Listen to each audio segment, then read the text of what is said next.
And joining us now, someone with some expertise in a couple of different areas of business in our state that have been hit pretty hard by this, but also been innovating really well during the coronavirus pandemic, and that is our restaurants, our bars, and our lodging. We are joined now by John Mcnamara. He is the Vice President of Government Affairs at the Michigan Restaurant and Lodging Association. John, welcome to the program. Thank you for having me this morning. Glad to be here. Yeah, glad to have you on. Restaurants have been some of the most creative and innovative people in all industries in our economy. It's been amazing to watch the work that they do. So John, we've been seeing this throughout this. What does that say or confirm about our state's restaurant industry? I think it's that obviously, there are 600,000 people who are employed in the hospitality industry. It's the second largest employer in the state. So these are people who are fighting for their livelihood so that when we can reopen and when life, starts to get back to normal, that job's going to be there for them. They're willing to get creative and obviously do things like operate restaurants as a grocery store and focus on curbside to go so that, they can have a job when this is all over. And is that generally helping to keep this industry alive? And how do you think that that's going to change the situation for these different restaurants and bars going forward? How are they forever going to be different for better or for worse as a result of this? I think that's going to depend. Obviously right now we have data that says 20 restaurants a day will close in the month of May, and those restaurants unfortunately will not reopen. 2% of restaurants in the state have already closed their doors permanently.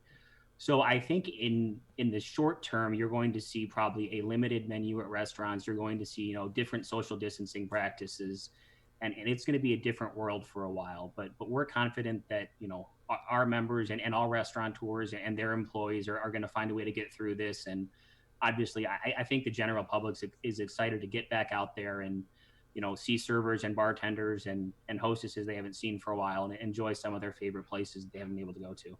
Oh, they absolutely are, and it's been great to go out lately to local restaurants near our offices here in West Bloomfield, near where I live, out in the Wixom and Novi area, and see a lot of these restaurants that are doing curbside and are doing delivery just be packed and have plenty of business. It's great to see that support from our community to these businesses. From your communication with these restaurants and these bars locally, how do they feel? How's the response from the community been able to help lift their spirits and keep them motivated during all of this?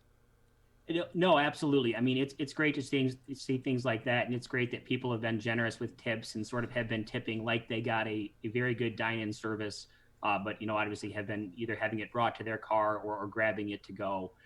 But 51% of the meals in this country are provided by restaurants. So if restaurants were ever to fail massively or force closed, you'd have a massive run on the supply chain and grocery stores. So I think people are now recognizing even more the valuable service that restaurants provides. And while there are places for celebration and to meet with friends, they're also a sort of a livelihood and a life source of food in this state and in this country. And we need them to come back, and we need to come back at full force.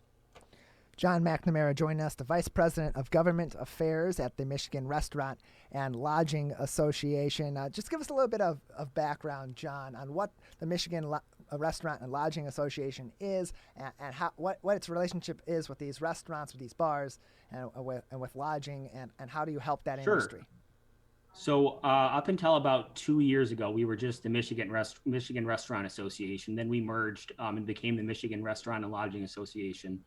So essentially what we do is advocate at the state, federal, and local level for issues that are pertinent in the hospitality industry. Obviously, that changed a little bit when we became merged with lodging, and there was definitely some education and some things to learn on our end of what the issues were for lodging members and how that's different than restaurants. But any sort of issues that restaurants might have, or any sort of initiative they think at this local, state, or federal level they think they can do. To be more business friendly, we'll go out and we'll work with the legislature and be a liaison between the two, just to sort of educate on how they can create a better environment for restaurants and the hospitality industry in general here in Michigan. And so just for example purposes, during this crisis, a lot of these restaurants and definitely the lodging industry has been affected by the coronavirus and all these shutdowns and whatnot. How has your organization worked? What are some examples of your organization working with the legislature, working with the state government to maybe ease some of those restrictions or provide the aid that these restaurants and these lodging businesses need to stay alive during and after this? Sure. Yeah. One of them has been some delaying of sales use and withholding tax. Those have been delayed twice. Some licensing fees have been reduced. Some extension of liquor licenses have been bumped back. And then also in partnership with the Michigan Liquor Control Commission, we were able to initiate with the help of the legislature, as well as with the governor's office and the attorney general's office, a liquor buyback program where a lot of these bars and restaurants really stocked up here in late February, early March, because you had Big Ten tournament, you had March Madness, and you had St. Patrick's Day right around the corner. And for some of these people, those are their biggest couple weeks of the year. And then unfortunately, they were forced to close, and obviously those celebrations never took place. So the way the program worked is that they could provide an inventory of any unopened product they had purchased to the Liquor Control Commission. The Liquor Control Commission would verify that that was correct, and they provided them 100%, essentially a buyback, where that liquidity went back to the hands immediately. And then 90 days after they're allowed to reopen, they can slowly start paying that back in the form of a short-term loan.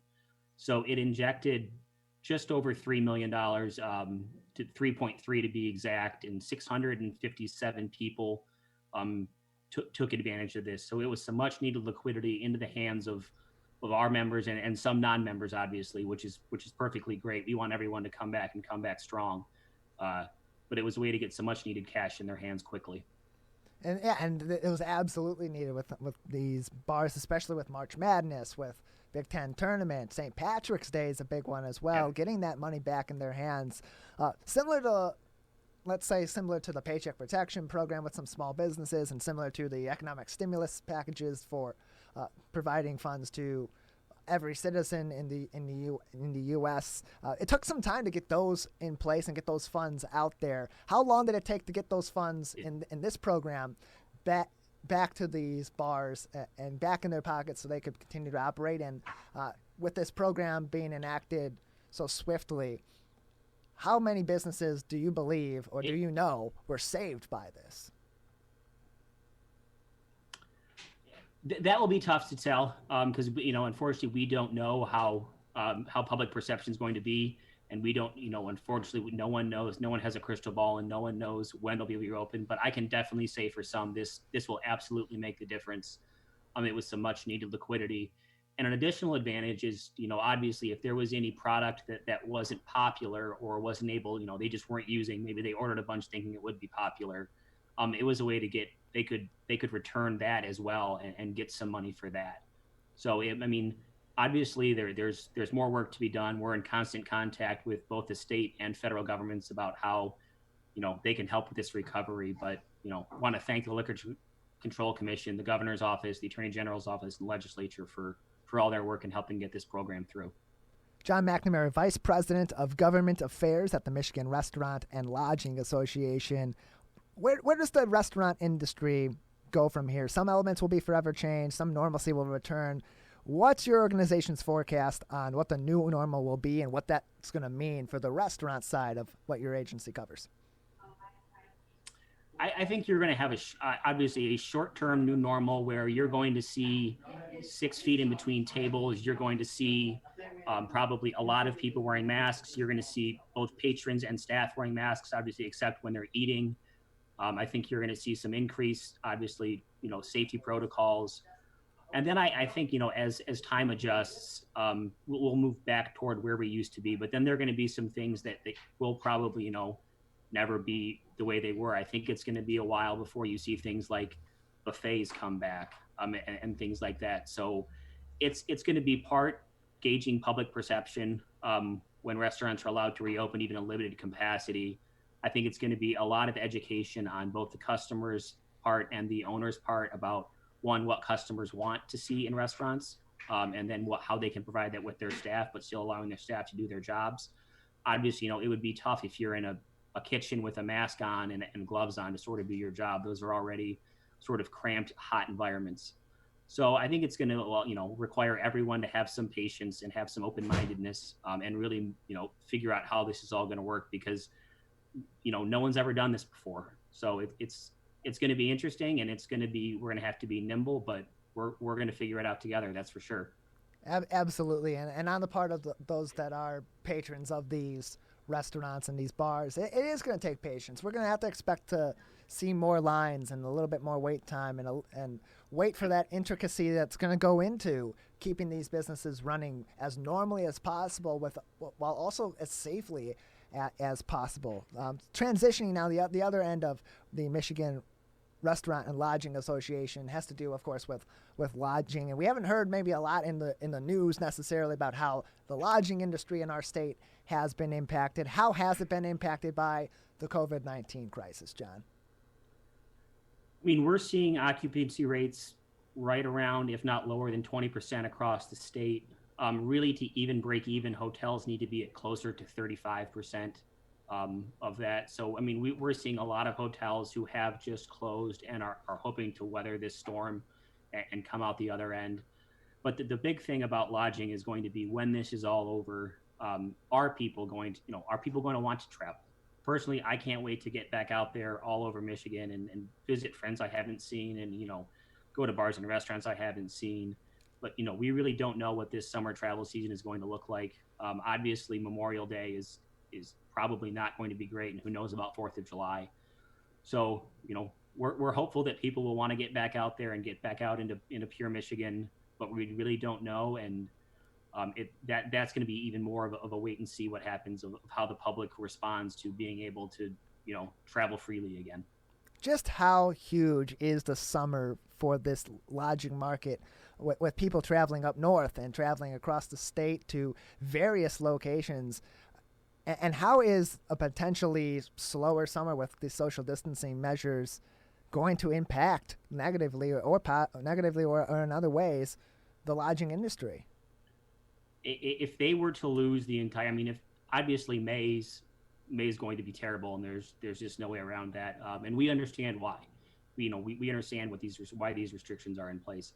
However, if they were to lose June and July, it'd be devastating, especially, obviously Northern Michigan depends on these summers, not only, to carry them through the year, but also, I mean, this is employment for a lot of people up north in the summer. It's employment for high school kids. It's employment for college kids who are home. It's employment, even for some full-time adults, and even some people who pick up some extra work in the summer.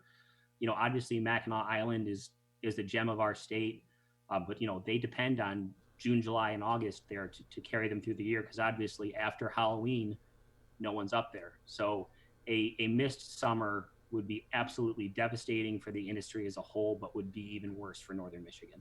So what can people do? What can people like myself and my neighbors and other people in our community and throughout the state do to help this industry right now, even if we don't know if things are going to be the way they are currently or going to be different for the better in a couple of months? What can we do right now to help the lodging industry in our state?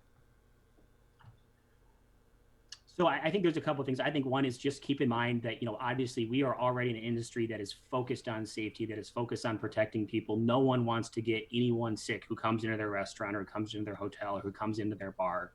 So we were already in an industry focused on cleanliness, focused on safety, and that's only going to be ramped up. So, I mean, just trust that no one wants to see anyone get sick in any industry, but especially in the hospitality industry.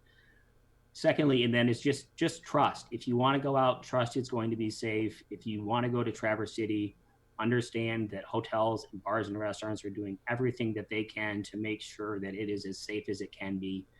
As I mentioned before, give a little grace, give a little patience. You're probably going to see some limited menus due to some impacts in the supply chain. You're going to probably see some longer wait times just due to the fact that there's a lot of different safety protocols going on. Thirdly, there is a hospitality relief fund available at our website. There's a lot of different merchandise you can buy. There's a concert series going on where if you want to donate to that, employees can apply, and it's for things like car payments, student loan payments, rent, money for their kids to go back to school. So that's a way you can directly help the employees. But I would say other than that, when you can, get out there and enjoy all those places you haven't been able to enjoy for the past couple months. Absolutely, and that fund I think is fantastic and will be a huge help definitely for those working in the industry. If you send that information, you have our information from our producers. You can go ahead and send that link to them. We'll do our best to get some information about that out to the greater community. Similarly, the restaurant industry I asked earlier, where does lodging go from here? What's the future as a result of COVID-19? I think you're probably going to see some more social distancing practices in hotels. I think for a while, the days of lounging in the lobby, having that free continental breakfast that a lot of people enjoy is probably gone for a bit. I think you're going to see more probably things like yogurt and a granola bar and a banana and a bottle of water and a bag to go. We are working right now on increasing safety protocols for things like pools and spas and gyms. We're working on increasing safety protocols at check-in. So I think you're probably going to see some things like touchless check-in, where you check in online, and maybe your key's waiting for you somewhere, and you really never interact. Maybe never interact with someone at the front desk unless you need to. And I think some of these will be temporary until we have a vaccine. We know it's safe to interact again, but this is an industry based on being social. So eventually we are going to have to get back to the point where you can be social, but you can do it safely. We've been working for months to, put those protocols together. I think you're going to see something here soon about sort of the Restaurant and Lodgings Association's plan on how we can do that. We've been working both with the National Restaurant Association and the American Hotel and Lodging Association on national best practices and talking with other states who have already opened. I had a conversation yesterday with my counterpart in Texas, as well as my counterpart in Georgia, about what they're doing, what they're seeing in their restaurants, what's working, what's not, so that, we can take those, learn from them. And then when Michigan reopens, hopefully, have a lot of those kinks worked out ahead of time. So there's going to be increased safety measures being taken, different actions being put into place to mitigate concerns from this crisis and definitely issues from this crisis. But you also mentioned earlier that trust from the population, from the customer base is going to be huge in this. Absolutely. So I wasn't aware that a lot of hotels were still in operation and still in normal operations. What are they doing right now to increase those safety standards that they already had in place, that were already in very much in tip-top shape before? What are they doing right now if people are concerned about traveling to see family and staying in a hotel because they want to maintain social distance? Sure. What are they doing? So right now, obviously, with occupancy rates at 20% or less, they can space people in between rooms and have 2 or 3 rooms in between people. There are obviously, it used to be sort of a couple times a day they would, wipe down everything. They are now wiping everything down numerous times a day. Every single door handle gets wiped down numerous times a day. Every single key card is wiped down. We're seeing people who are even, have, every time a pen is touched, it goes into a separate area and gets wiped down before it's being touched by another guest. Obviously, everyone has abandoned, continental buffet breakfast and has switched to even, going outside someone's room and placing the brown bag with a granola bar, a bottle of water, and a piece of fruit. So they don't even have to walk up to the desk to get it and interact with someone. So obviously they're doing everything they can right now to accommodate the guests they have, a lot of which are either necessary business or, people who are out there fighting on the front lines, helping to care for people in hospitals or healthcare facilities. John Mcnamara, Vice President of Government Affairs at the Michigan Restaurant and Lodging Association. Before we go, if restaurants, bars, hotels, and so on are not members of your association or need some help and need a resource, how can they get in contact with you, and how can they get in contact with you? What's the best way? Yep, you can go to our website, mrla.org. We have a COVID-19 landing page, which has an abundance of resources. A big shout out to our communications and membership team for all their hard work in getting all that together. If you can't find a resource there, you can click on staff and find my name and email. However, I'm happy to provide it now. My cell phone is 517-581-0898. And my email is jmcnamara, MCNAMARA, at mrla.org. And we're definitely here to help anyone in the hospitality industry through this time. even if it's just a quick question, we're absolutely here to help. And any lasting advice for restaurants and lodging businesses going forward as things open up and recover, hopefully? I think, obviously use us as a resource, absolutely, but also, use your best judgment. And I think if you do what you think is best and you act in good faith, the general public will recognize that. And I think everyone understands that there's going to be some patience, there's going to be some learning, but that, everyone wants to get back out. Everyone wants to see restaurants, bars, and hotels thrive again. And hopefully we see that sooner rather than later here in Michigan. Absolutely. John Mcnamara, Vice President of Government Affairs at the Michigan Restaurant and Lodging Association.